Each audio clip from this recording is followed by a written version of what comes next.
백골병단 26명은 2010년 6월 25일부로 전역을 명받아 쌓기 자의상가 신고합니다. 경례! 2010년 6월 25일 충남 계령대 육군본부 연병장에서는 색다른 저녁식이 거행되었습니다. 활기찬 음성과 기쁨에 찬 모습이어야 할 저녁식이 이날따라 크게 다른 분위기였던 것 같습니다. 오늘 뜻깊게도 선배님들 저녁증을 드리고 저녁식을 주관하게 돼서 더더욱 큰 영광이라고 얘기하지 않을 수 없습니다. 이분들이 계시지 않았다면 대한민국이라는 이름은 이미 60년 전에 역사 속으로 사라지고 없었을 것입니다. 고된 국방의 의무를 마친 전역병의 설레이는 표정보다는 무언가 깊은 감격에 젖은 듯한 표정의 노병들. 왜 이들은 창군 이래 가장 오랜 60여 년 만에 늦은 저녁식을 올리는 걸까요? 그들에게는 무슨 일이 있었던 걸까요?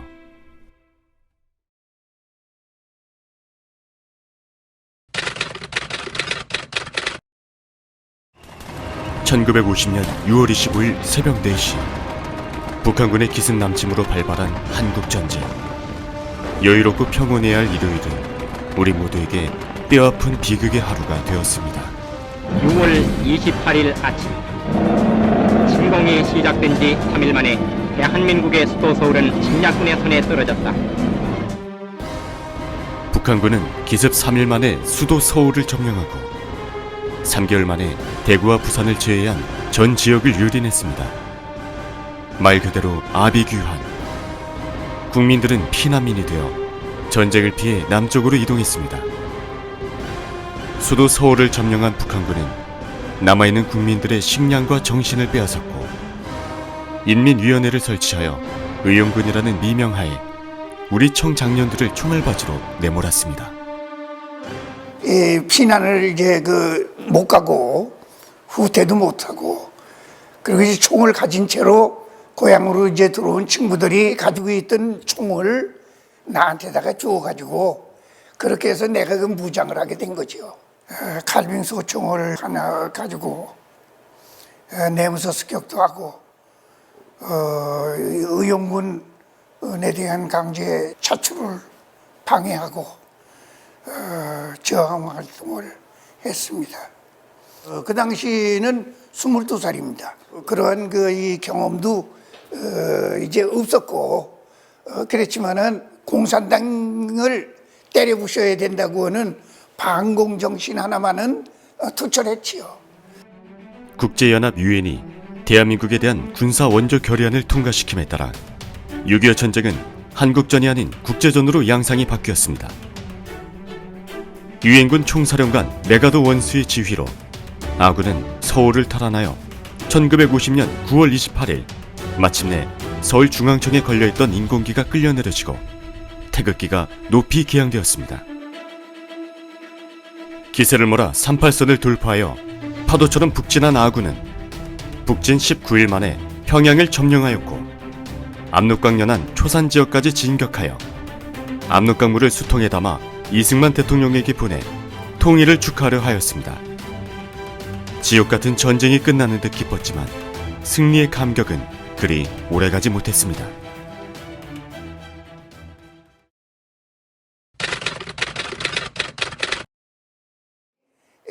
조중재 상호 방위 조약인가 뭔가 하는 거를 모 대통령하고 김일성이 한 놈이 체결을 해가지고 그렇게 해가지고 살금살금 몰래 압록강을 건너온 놈이 처음에 30만 명, 뒤에 나중에까지 이제 20만 명, 10만 명 이렇게 해가지고 60만 명이 몰래 압록강을 건너오는데 저희들이 이제 패하는 것처럼 피해가지고 정면으로 아군하고 이제 교전을 안 했어요. 그러니까 아군은 중공군이 들어온 거를 몰랐습니다. 그렇게 여기 있는데 이렇게 숨어서 있던 놈들이 12월 달에 들어가가지고 일제히 이제 인해 전술을 감행을 하면서 꽹과리를 치고 북을 치고 피리를 물고 그러면서 전선에서 아군을 갖다 협공을 하게 되니까 치열한 전투 끝에 결국 아군은 12월 4일 평양에서 철수하고 흥남에 이어 1월 4일에는 서울까지 적에게 내주는 후퇴를 하게 되었습니다. 국민들도 또다시 힘겨운 피난길에 올랐습니다.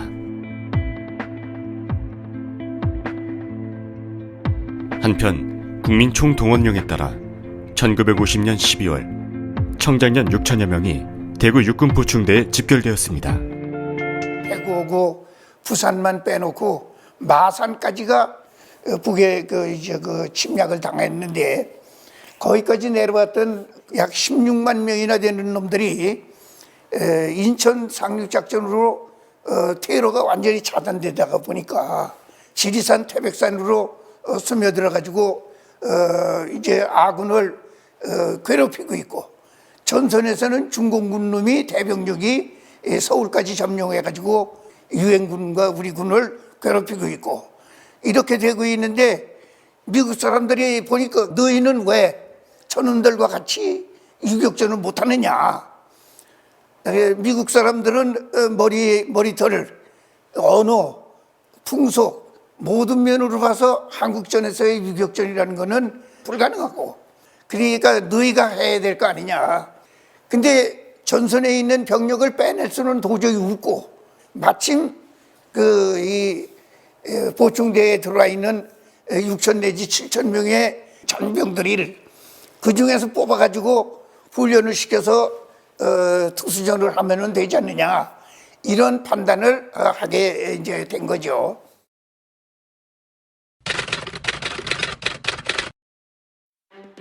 육군정보학교에 1차로 입교한 710여 명의 대원들의 임무가 북한군으로 위장해 적 후방에 침투, 적을 교란시키고 주요 정보를 수집하는 것이었던 만큼 그들의 훈련 과정은 특별했습니다. 피복은 인민군하고 똑같은 모방으로 피복창에서 그걸 만들어 가지고 그렇게 해서 이제 입혔어요. 총도 인민군한테서 또 노획캔 이런 것들을 우리한테 주고 그러다 보니까 실탄이 이제 없으니까 실탄 사격 같은 것도 한번 못하고 분해결합에 대한 훈련만 이제 해가지고 그렇게 해서 이제 준비를 했던 거죠. 인민군과 똑같이 위장을 해야 되기 때문에 노래도 인민군과를 발치산 노래를 부르면서 이제 앞으로 가 뒤로더라 뭐 이런 훈련을 제식 훈련을 이제 한 정도니까 이건 기가 막힌 얘기죠. 현역 군인이 아닌 전투 경험이 없는 반공 애국 청년들로 결성된 한국군 최초의 유격대, 육군본부 직할 결사대. 유격전을 수행하기 위해 필요한 훈련 기간이 최소 3개월 이상이라는 사실을 고려해 본다면 3주간의 훈련은 그야말로 형식적인 훈련이었습니다. 똑똑한 친구를 이제 정보국에서 내정을 해가지고 120여 명을 임시장교로 이제 임관을 시키고 그다음에 이제 병 또는 부사관 2등 중사에서부터 2등 상사까지 계급과 군번을 주어서 편성을 하게 됐습니다.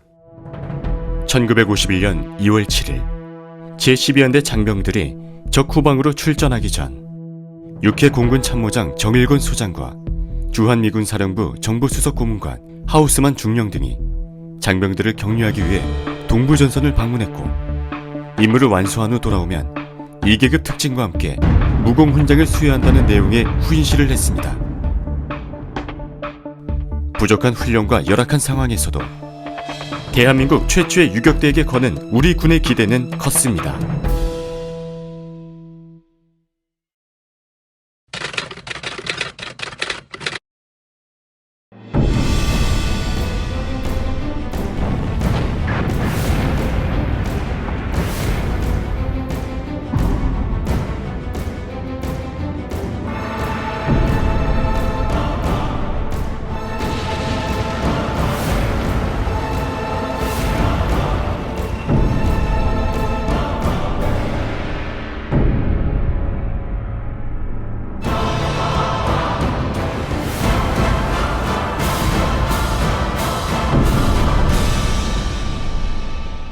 그러니까 그 당시는 2주일분의 미숫가루를 이제 보급품이라고 이제 주고 그렇게 했습니다만은 2주일이 되니까 다 미숫가루가 떨어지고 강원도 산간 벽지에는 인가가 있지만 조달이라는 거는 불가능하고 또 겨울철이라 그 엄동설안에서 풀뿌리나 또는 그 송진 껍질이라도 벗겨 먹을 수도 없고 조개 보급소를 통해서 이제 그 식량을 확보하라 이렇게 명령이 되어 있지만 조개 보급소가 그 산간 벽지에 있을 리도 없고 그렇게 되기 때문에 유일한 방법이 농우 소를 이제 잡아가지고 그 얼린 거를 이제 소금에 절여가지고 그렇게 해서 이제 가지고 다니면서 먹고 그런 어려움을 겪었지요.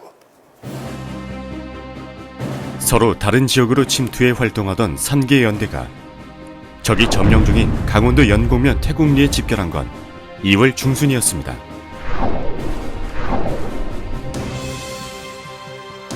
당시 결사 11연대장이었던 최명신 중령은 3개 연대 병력 중 647명을 통합 지휘하게 됩니다.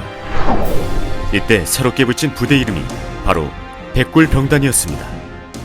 용감하게 우리는 죽어서 백골이 되도록 조국을 위해서 이제 이 한 몸 다 바친다. 그런 뜻에서 이제 백골이라는 것이 됐고 그런 병단이라고 호칭을 한 거는 병력이 강대하다는 크다고 하는 것을 나타내기 위해서 붙여진 그런 명칭이다 이렇게 보면 됩니다.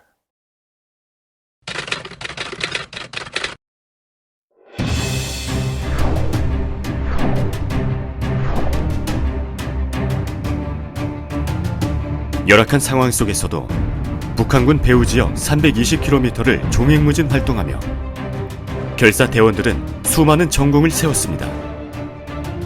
이게 들어가다 보니까 한 서너 명씩 인민군들이 이제 그 움직이는 게 보이니까 그 친구들을 자연스럽게 이제 그 접근해서 동무 이료 해서 이제 불러가지고 소속을 묻고 그다음에 무엇 때문에 여기 왔느냐 그래 이제 그 물으니까 이제 뭐 연락을 하러 간다.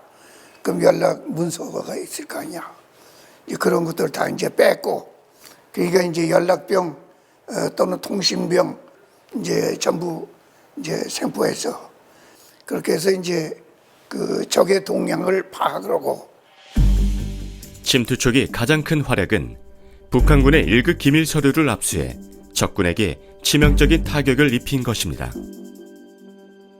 결사대가 신배령을 넘어 구룡령에서 북한군 후방으로 진격한 후 북한군 69여단 정치군관대위 등 4명을 생포하고 69여단의 1급 기밀 서류인 전투상부를 압수, 동부전선 부대에 송부하여 북한군에게 치명타를 입혔습니다. 또한 일사 후퇴 이후 가장 먼저 38선을 돌파하여 북진한 것 또한 육군본부 직할 결사대였습니다. 이후 인제군 인제면 굴량반 지구에 진출해 결사 13년대 수색대가 필레지구 수색 중 독립가옥에 은신 중인 북한군 중장이자 대남 빨치산 사령관 기런팔 중장과 참모장 강칠성 대자 등 13명 전원을 생포하는 쾌거를 이루며 북한군 대남 빨치산 지휘부를 와해시키기도 했습니다. 계급장을 달고 있는 놈도 없고 그러니까 뭐 거물인 줄은 전혀 몰랐죠. 그래서 이제 우리 정보 정보고 조사를 해보니까 김일성이가 서명이 되어 있는 문서가 나오고 또 국기훈장이 나오고 우리로 말하면 태극무고훈장이나 마찬가지인데 그런 것이 이제 나오고 그 난파 이제 진영문도 나오고 전부 조사를 더 해보니까 그놈이 빨치산 제5지대장을 겸한 놈으로서 남반부에 내려와 가지고 공작 활동을 하다가 북으로 이제 복귀를 했어요. 근데 김일성이가 국기훈장을 주면서 빨치산 제5지대 병력 1,500명 정도의 병력을 주어서 다시 남반부에 내려가 가지고 공작을 하라. 그렇게 해서 내려오던 도중에 우리한테 붙들린 겁니다. 당시 기론팔 중장을 호위하던 북한 빨치산 약 1,500명이 군량밭 지역 일대를 포위하자 생포한 기론팔 중장 등 60여 명을 모두 처치하고 북한군의 판단과 달리 동북 방향인 망대 암산과 설악의 영동 방향으로 퇴로를 설정하여 북진하는 과감함을 보이기도 했습니다. 최악의 환경에서도 결사대는 불굴의 투지로 기적 같은 성과를 올리고 있었습니다.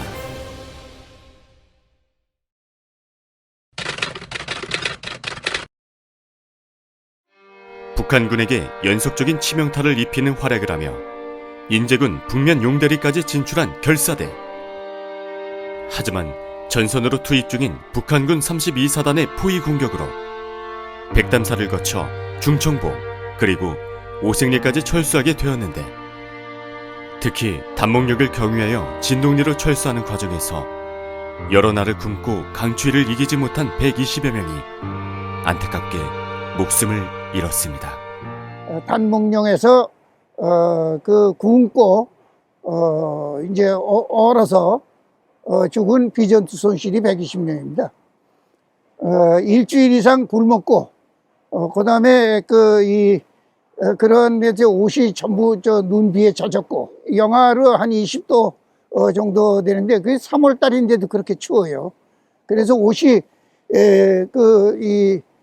누비바지로 돼 있는 소음 누비바지로 돼 있는 그 인민군 복장인데 그 인민군 복장이 버석버석 소리가 나는 정도로 겉이 얼고 먹지 못했으니까 이제 속이 비어서 그렇게 해서 이제 동사, 아사 그렇게 해서 희생을 당한 거. 그야말로 그건 억울한 거죠. 총 한 방 쏘지도 못하고 그냥 졸려서 이렇게 주저앉으면 들어 눕게 되고 들어 누우면은 빳빳하게 얼고 그렇게 해서 그냥 암소리도 못하고 그냥 죽어가는 그런 늘비하게 죽었지만은 어떻게 구할 길이 없어요. 전부가 다 어려우니까 그래서 그런 큰 손실이 입었고, 최초 육군본부 직할 결사대가 3개 연대로 각각 출전할 때 이들의 손에는 2주일분의 미숫가루가 전부였던 것만 봐도 얼마나 열악한 환경에서 치열한 전투를 했는지 알 수 있기에 추위와 배고픔에 쓰러져간 장병들의 희생은 비참할 수밖에 없었습니다. 인민군으로 위장한 행사를 하려면은 무기 자체가 북괴로부터 노획한 그런 무기들을 가지고 해야 되기 때문에 그 수량이 제한돼서 전부가 그 총을 가지지 못했어요. 일부는 그 수류탄과 대검만 가지고 인민군복을 입고 적지에 침투가 됐는데 그냥 화력의 열세가 큰 문제가 됐죠. 이제 그러다 보니까 적은 상당한 화력을 가지고 대항을 하는데 우리는 화력이 열세하고 그렇기 때문에 전면전을 우리는 피하면서 유격전을 감행하지 않을 수가 없게 된 거죠. 1951년 1월 30일부터 시작된 백골병단의 적 후방 침투 작전은 약 2개월 만인 3월 30일 우리 육군 제7사단 3연대 수색대와 접선하여 귀환함으로써 일단락되었습니다. 640여 명이었던 백골병단은 추위와 배고픔에 희생된 120여 명을 포함한 360여 명이 전사 또는 실종되는 피해를 입어 귀환 당시 생존에 집결된 인원은 283명. 이들이 바로 북한군 309명을 생포하고 170여 명을 사살한 성과를 올린 영광의 얼굴들이자 6.25 전쟁의 숨은 공로자들의 모습이었습니다.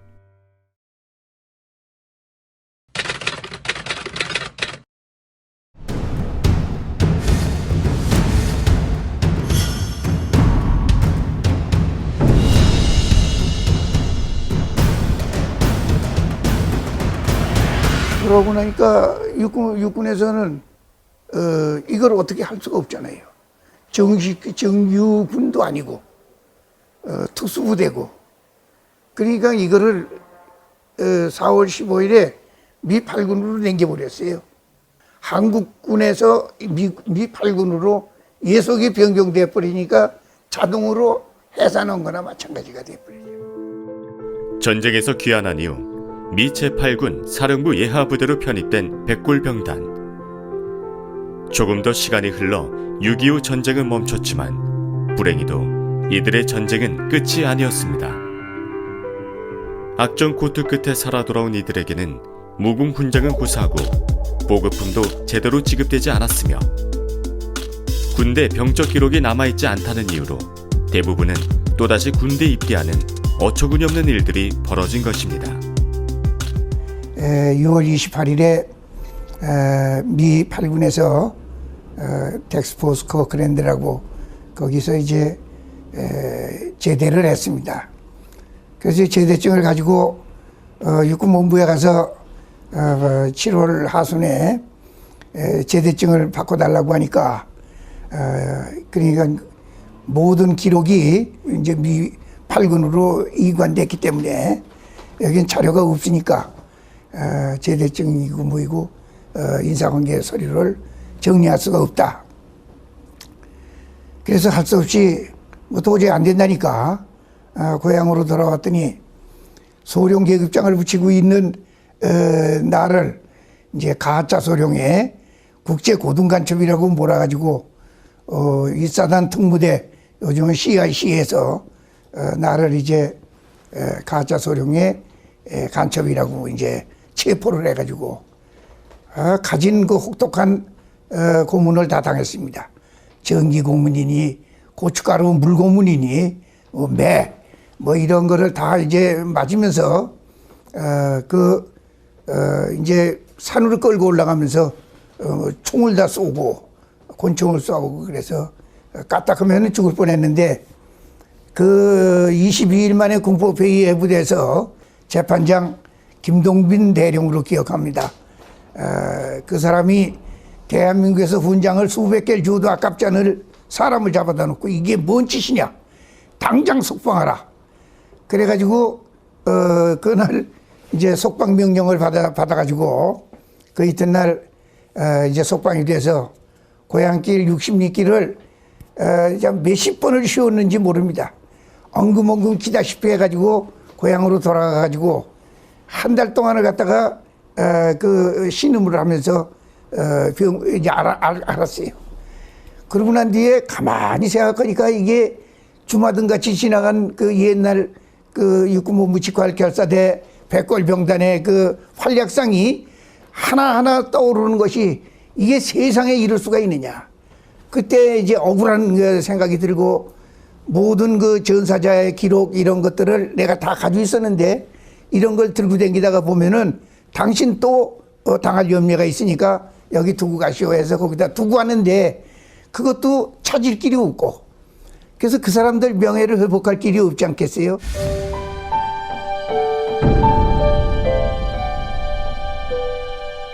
아니 서운한 거에 이루 말할 수 없죠.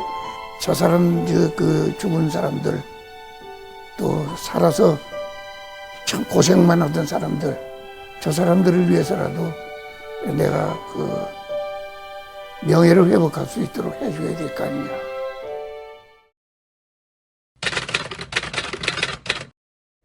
죽는 날까지 최선을 다해서 명예를 회복해야 하는 것이 급선무다. 그걸 아주 굳게 그 결심을 하고 61년에 이제 5.16 후에 8월 달에 그 참전 전우회를 발기하는데 제가 이제 앞장을 쓴 뒤로 계속해서 이제 전후 회원 발굴, 그 다음에 명예회복을 위해 가지고 육군본부 국방부에 진정을 무수히 냈습니다. 수백 수천 통을 아마 냈을 거예요. 육군본부나 국방부의 인사국에서는 전인식이 하면은 그 진정서 많이 내는 그 사람 아니냐. 이렇게 알다시피 이제 그 아주 소문이 날 정도로 진정을 많이 내서.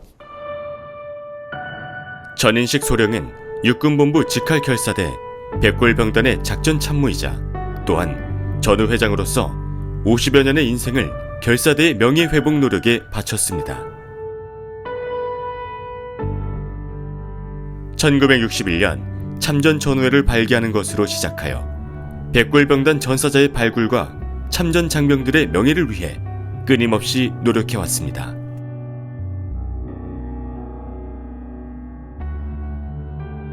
적군 69여단의 전멸에 기여하고 우리 수도사단의 진격을 크게 도와서 뿐만 아니라 중동부전선의 적 상군단에게도 막대한 타격을 가하여 1989년 4월에는 강원도 인제군 기리면 진동리에서 전사한 고 현규정 대위를 포함 총 3인의 유고를 발굴하여 그해 12월 연결식을 거행하였고 1990년 8월에는 대전 국립현충원에 안장하였습니다.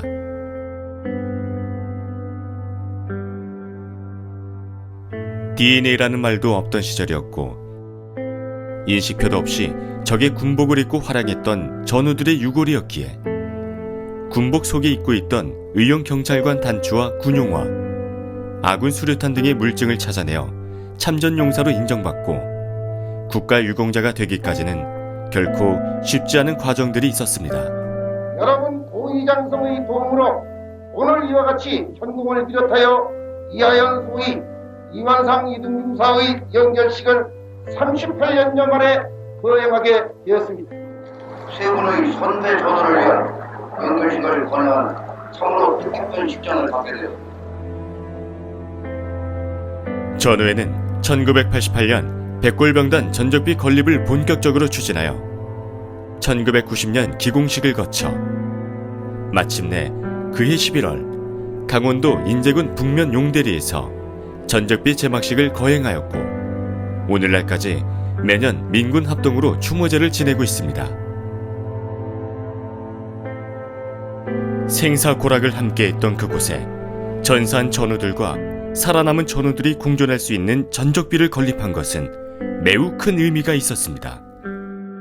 무엇과도 바꿀 수 없는 소중한 분을 조국에 먼저 보내시고 인고의 세월을 꿋꿋이 살아오신 여러분들이야말로 그 누구보다도 고인의 거룩한 짓을 잘 받으신 분들이실 것입니다. 자유, 평화, 수국, 통일의 영원이 반드시 이룩되기를 간절히 기원하면서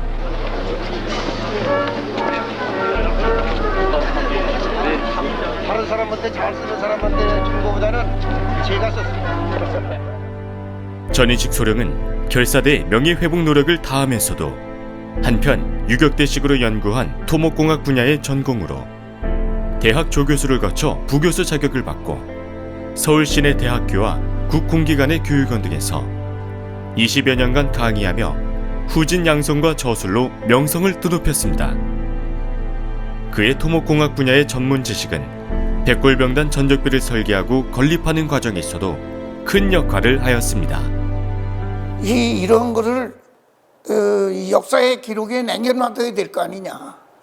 이제 그 젊은이들이 360여 명이나 죽은 말이야. 이러한 사실을 역사에다가 기록을 해줘야 되는데 이걸 하는 놈이 없으면 어떡하느냐. 그러니까 나라도 이걸 해야 될 거 아니냐. 그런 절박한 심정이 생겼던 거예요. 최명신 중령이 그 뒤에 장군까지 이제 올라가가지고 중장까지 올라가고 참 대단한 정말 용기 있는 용감한 그런 이제 장군으로 올라가는데 그런 분이 전혀 우리 일에 대해서는 안 한단 말이에요. 그러니까 이게 세상에 이게 이럴 수가 있느냐. 그래서 내가 이걸 좀 글을 좀 써가지고 발표를 하겠다. 그러니까 그것이 이제 74년, 75년도 그쯤 돼서 책을 쓰기 시작한 것이 36권이나 많은 그런 책을 썼어요.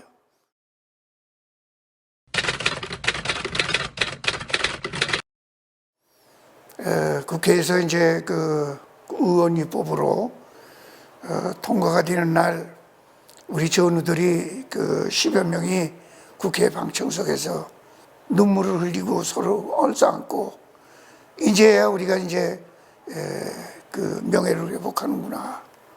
그래서 그 전에는 뭐 백골병단 또는 뭐 대한유역 참전동지회 또 심지어는 친목단체인 모양으로 설악동지회 이런 식으로 이제 그 전우회라고 하는 말을 못 붙였어요. 그만큼 참 비참한 우리 활동을 한 겁니다. 근데 법에서 이제 육군본부 직활 결사대라고 하는 공식 명칭이 주어지게 되니까 그로부터 우리는 육군본부 직활 결사대 전우회다 이렇게 이제 바꿔가지고 활동을 하기 시작을 한 거죠. 수년간의 노력 끝에 육군본부 직할결사대는 그들 스스로를 증명해냈습니다.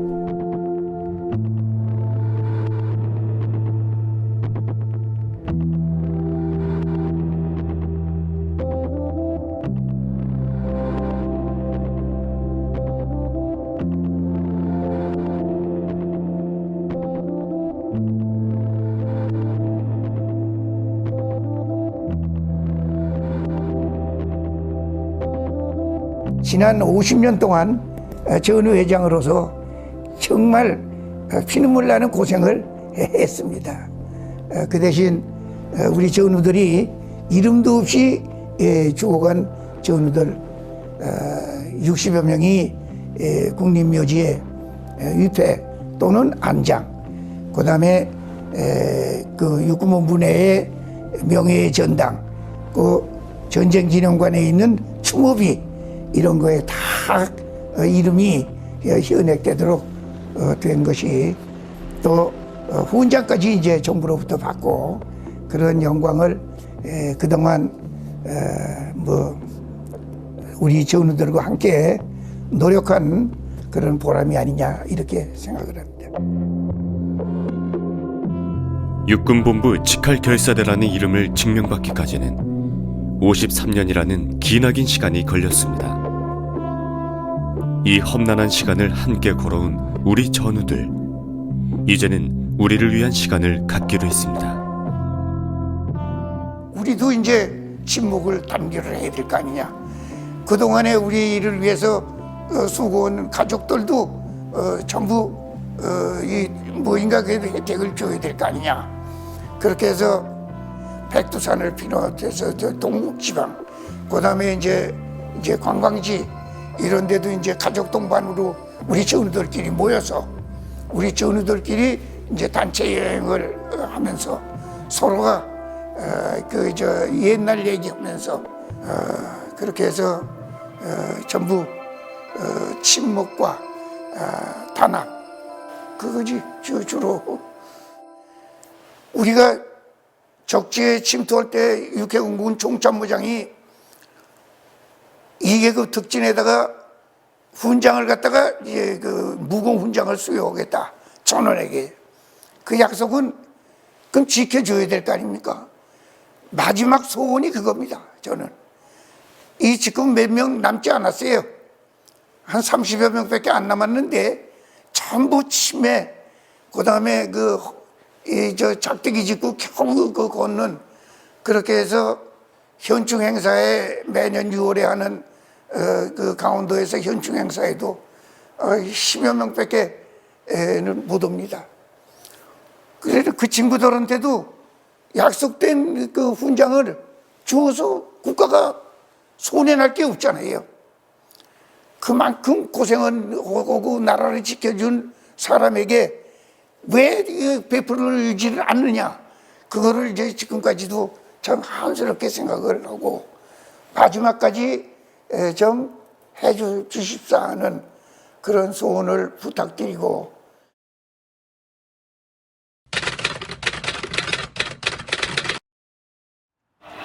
경례.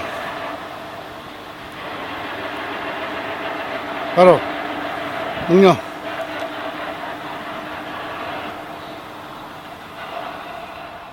육군대 윤창규, 현규정, 김정기, 권한견, 김원배 대위. 상당히 적은 것이 윤창규 대위가 약혼밖에 안 하고 장가도 못 들고 이 친구가 전사를 했어요. 자기 약혼녀의 사진을 꺼내가지고 꽤나 자랑을 하던 그런 녀석이었었습니다. 나보다 2살인가 더 많아요. 근데 참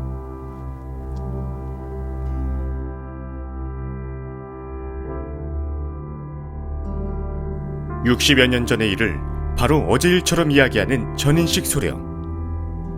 생사의 갈림길에서 전우들과 함께했던 그 시절의 기억은 추억이 되기에는 너무나 고통스럽습니다. 하지만 살아남았기에, 여전히 살아있기에 먼저 떠난 전우들을 생각하며 오늘을 힘차게 살아갑니다.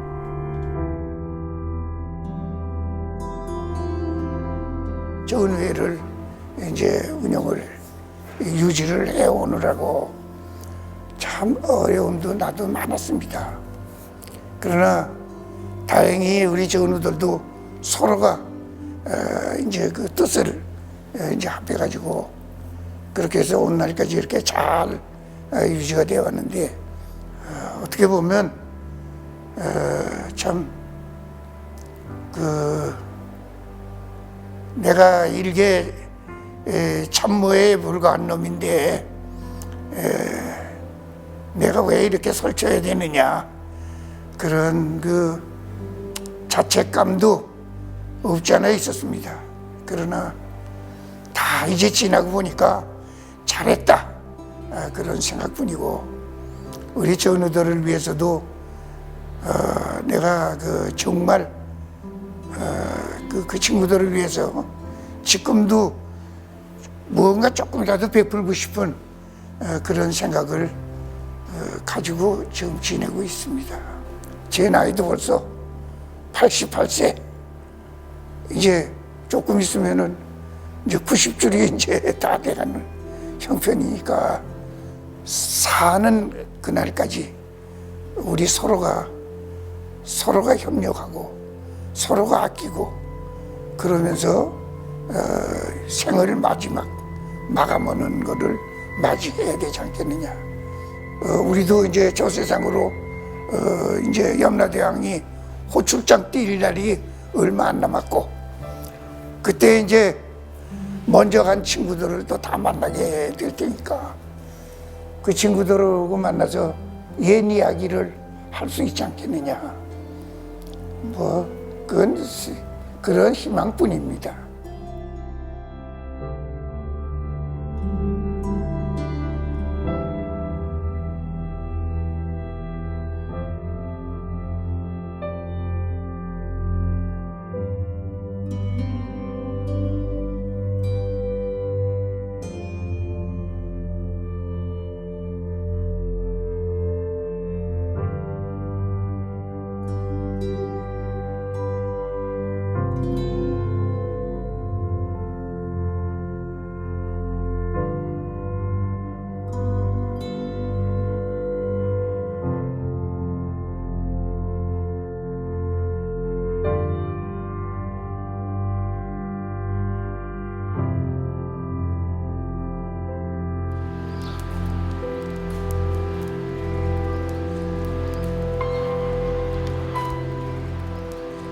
고통과 슬픔의 역사였던 6.25 한국전쟁.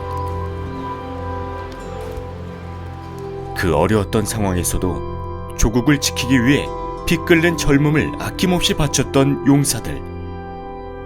그대들이 있었기 때문에 지금의 우리가 있습니다. 육군본부 직할결사대, 감사합니다. 그리고 잊지 않겠습니다.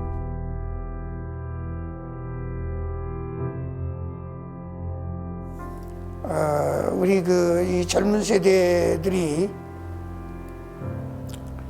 옛날 늙은이들 구닥다리와 같은 그런 생각이라고 생각하지는 말고, 앞으로도 우리가 국가와 민족이 살아남는 데 있어서는 우리 모두가 합심해서 나라를 지키고 또 융성 발전시켜야, 그래야 후손들에게 미래가 있고 희망찬 장래를 약속받을 수 있지 않느냐.